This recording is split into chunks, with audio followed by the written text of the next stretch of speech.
ನಾಳೆ ಕರ್ನಾಟಕ ರಾಜ್ಯವನ್ನು ಬಂದ್ ಮಾಡಬೇಕು ಅಂತೇಳಿ ಕನ್ನಡ ಪಕ್ಷದ ರಾಜ್ಯಾಧ್ಯಕ್ಷರಾದಂತಹ ವಾಟಾಳ್ ನಾಗರಾಜರವರು ಕರೆ ಕೊಟ್ಟಿರ್ತಾರೆ. ಈ ಒಂದು ಬಂದನ್ನು ನಾವು ಕೋಲಾರದಲ್ಲಿ ಯಾರೂ ಕೂಡ ಬಂದನ್ನು ಬೆಂಬಲಿಸಲ್ಲ. ಕಾರಣ ಏನು ಅಂತಂದರೆ ಇವತ್ತು SSLC ಪರೀಕ್ಷೆಗಳಿದೆ. ಹಾಗಾಗಿ ವಿದ್ಯಾರ್ಥಿಗಳಿಗೆ ತುಂಬ ತೊಂದರೆ ಆಗ್ತದೆ. ಆ ವಿಚಾರವಾಗಿ ನಾವು ಬಂದನ್ನು ಬೆಂಬಲಿಸಲ್ಲ.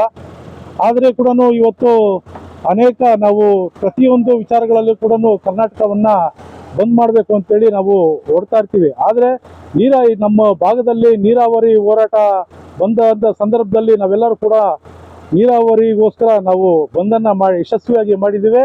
ಹಾಗೂ ಕೂಡ ಕನ್ನಡದ ಮರಾಠಿಗರ ದಬ್ಬಾಳಿಕೆ ಹೆಚ್ಚಾಗಿದೆ. ಮತ್ತೆ ಒಬ್ಬ ಬಸ್ ಕಂಡಕ್ಟರ್ ಮೇಲೆ ಕೂಡ ಬಂದ್ ಮಾಡ್ತಾವ್ರ ಅಂತಂದ್ರೆ ಬಂದ್ ಮಾಡ್ಲಿ. ಯಾಕಂತಂದ್ರೆ ಅವರು ನಮ್ ಕಡೆ ಬರ್ತಾರೆ, ನಾವು ಅದೇ ರೀತಿ ಮಾಡಿದ್ರೆ ಅವ್ರಿಗೆ ನಮ್ಗೆ ವ್ಯತ್ಯಾಸ ಇರಲ್ಲ. ನಾವು ಕನ್ನಡಿಗರು ಅಂತಂದ್ರೆ ನಾವು ಧರ್ಮದಲ್ಲಿ ಬದುಕ್ತೀವಿ. ಅವರು ನಮ್ಮ ವಿಚಾರ ಕೇಳಿ ಅವರು ಧರ್ಮದಲ್ಲಿ ಬದುಕಬೇಕಾಗಿಲ್ಲ. ಅದಕ್ಕಾಗಿ ಹೇಳೋದು ನಾವು ಅವರು ಒಂದು ಅಣ್ಣನ ತಮ್ಮಂದ್ರಾಗಿ ಬದುಕಬೇಕು. ಯಾವ ಜಾತಿನೂ ಇಲ್ಲ, ಯಾವ ಕುಲನೂ ಇಲ್ಲ. ಈ ರೀತಿ ಮಾಡೋದ್ರಿಂದ ಜಾತಿ ಕುಲ ವಿಂಗಡಿಸಿ ಈ ತರ ಮಾಡ್ತಾ ಇದ್ದಾರೆ. ಈ ರೀತಿ ಮಾಡಬಾರ್ದು. ಯಾಕಂತಂದ್ರೆ ನಮ್ಮ ಹೆಣ್ಮಕ್ಳು ಅಲ್ಲಿಗೆ ಹೋಗ್ತಾರೆ, ಅವ್ರ ಹೆಣ್ಮಕ್ಳು ಇಲ್ಲಿಗೆ ಬರ್ತಾರೆ, ನಾವು ಹೋಗ್ತೀವಿ, ಎಲ್ಲ ದೇಶನೂ ಓಡಾಡ್ತೀವಿ, ಇಲ್ಲ ಅಂತ ಹೇಳಿಕ್ಕಿಲ್ಲ.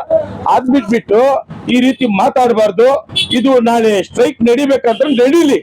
ನಾವು ನಮ್ಮ ಆಟೋ ಚಾಲಕರು ಎಲ್ಲ ಸೇರಿ ಅವ್ರ ಹಿಂದೆ ನಾವು ಕೈ ಜೋಡಿಸಿ ನಾವು ನಾಳೆ ಸ್ಟ್ರೈಕ್ ಮಾಡೋದಕ್ಕೆ ನಿಲ್ತೀವಿ ಅಂತ ಹೇಳಿ ನಾವು ಕೇಳ್ಕೊಂತ. ನಮ್ಗೇನ್ ಲಾಭ ಇಲ್ಲ, ಬಟ್ ನ್ಯಾಯಕ್ಕೋಸ್ಕರ ಮಾಡ್ತಾ ಇರೋದಂದ್ರೆ ಮಾಡ್ಬೋದು. ನಮ್ಮಂತವ್ರಿಗೆ ಲಾಭ ಬಂದ್ ಮಾಡಿದ್ರೆ ಕಸ್ಟಮರ್ ಯಾರು ಆಚೆ ಬರಲ್ಲ, ಬಂದಂತ ಮನೇಲೆ ಇದ್ದಾರೆ. ಬಟ್ ನ್ಯಾಯಕ್ಕೋಸ್ಕರ ಮಾಡ್ತಾ ಇರೋದು ಮಾಡ್ಬೋದು, 100% ಬಂದ್ ಮಾಡ್ಬೋದು. ಎಕ್ಸಾಮ್ಗಳು ನಡೀತಾ ಇದೆ, ಮಕ್ಕಳಿಗೆಲ್ಲ ತುಂಬಾ ಪ್ರಾಬ್ಲಮ್ ಆಗುತ್ತೆ. ಬಂದಿರೋದ್ರಿಂದ ನಮಗೂ ವ್ಯಾಪಾರ ವಹಿವಾಟುಗಳಲ್ಲೆಲ್ಲಾನು ಪ್ರಾಬ್ಲಮ್ ಆಗುತ್ತೆ. ಜನಗಳು ಬರೋದಕ್ಕೆ ಹೋಗೋದಕ್ಕೆ ತುಂಬಾ ತೊಂದರೆ ಆಗುತ್ತೆ. ಈ ತರ ಎಲ್ಲ ಈ ಟೈಮಲ್ಲಿ ಬಂದ್ ಮಾಡೋದು ತುಂಬಾ ತಪ್ಪು. ಮಾಡ್ಲಿ, ಏನು ಅದ್ರ ಬಗ್ಗೆ ಏನು ಅಬ್ಜೆಕ್ಷನ್ ಏನಿಲ್ಲ. ಅವ್ರು ಮಾಡಿರೋದು ಕೂಡ ಮಹಾರಾಷ್ಟ್ರ ಅವರು ತಪ್ಪೇ ಅದು. ಯಾಕಂದ್ರೆ ಆ ಕಡೆ ಸಾರಿಗೆ ಇಲಾಖೆ ಕೂಡ ಈ ಕಡೆ ಬರುತ್ತೆ. ಈ ಕಡೆ ಬರೋದ್ರಿಂದ ನಾವು ಅವ್ರಿಗೆ ಆ ರೀತಿ ತೊಂದರೆಗಳು ಮಾಡ್ತಾ ಇಲ್ಲ ಯಾರು ಕರ್ನಾಟಕದಲ್ಲಿ. ನಮ್ಮ ಕಡೆ ಹೋದಾಗ ಆ ಕಡೆ ಮಾಡೋದು ಅದು ತಪ್ಪು.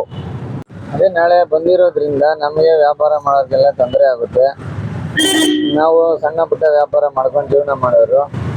ಅವ್ರು ಯಾವುದೋ ಕಾರಣದಿಂದ ಬಂದ್ ಮಾಡಿದ್ರೆ ನಮಗೆ ತೊಂದರೆ ಜಾಸ್ತಿ.